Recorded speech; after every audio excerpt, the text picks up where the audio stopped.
La stratégie satanique. Lisons Luc 22 versets 31 à 34 et 54 à 62. Simon, Simon. Fais attention, Satan vous a réclamé pour vous passer tous au crible, comme on secoue le blé pour le séparer de la bêle.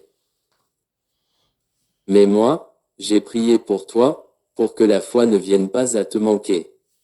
Et toi, le jour où tu seras revenu à moi, fortifie tes frères. Seigneur, lui dit Simon, je suis prêt, s'il le faut, à aller en prison avec toi, ou même à mourir. Pierre, reprit Jésus, je te l'assure, aujourd'hui même, avant que le coq chante, tu auras, par 3 fois, nié de me connaître. Et plus tard, une servante, en le voyant là près du feu, l'observa à la clarté de la flamme et dit, en voilà un qui était aussi avec lui. Mais Pierre le nia en disant, mais non, je ne connais pas cet homme. Peu après, quelqu'un d'autre, en apercevant Pierre, l'interpella, toi aussi, tu fais partie de ces gens. Mais non, déclara Pierre, je n'en suis pas. Environ 1 heure plus tard, un autre encore soutint avec insistance, c'est sûr, cet homme-là était aussi avec lui. D'ailleurs, c'est un Galiléen. Mais non, je ne sais pas ce que tu veux dire, s'écria Pierre. Au même instant, alors qu'il était encore en train de parler, le coq se mit à chanter. Le Seigneur se retourna et posa son regard sur Pierre. Alors Pierre se souvint de ce que le Seigneur lui avait dit, « Avant que le coq chante aujourd'hui, tu m'auras renié 3 fois. » Il se glissa dehors et se mit à pleurer amèrement. Nous subissons tous des échecs, comment y réagissons-nous?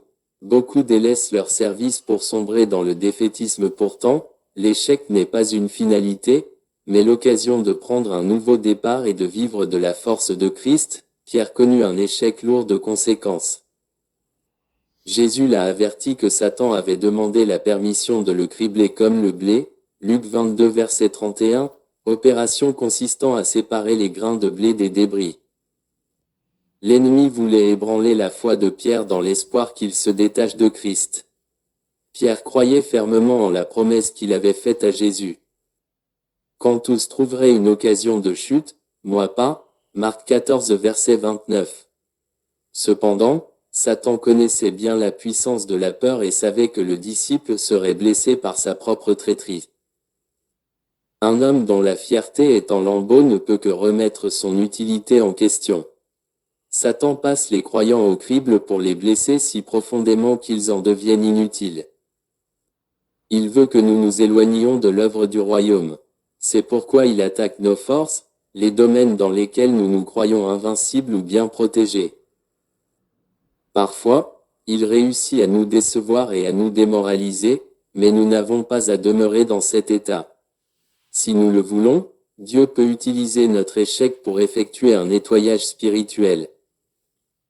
Pierre a abandonné sa fierté pour revêtir le courage du Saint-Esprit. Par la suite, il a subi l'humiliation, des persécutions et la mort pour avoir prêché l'Évangile.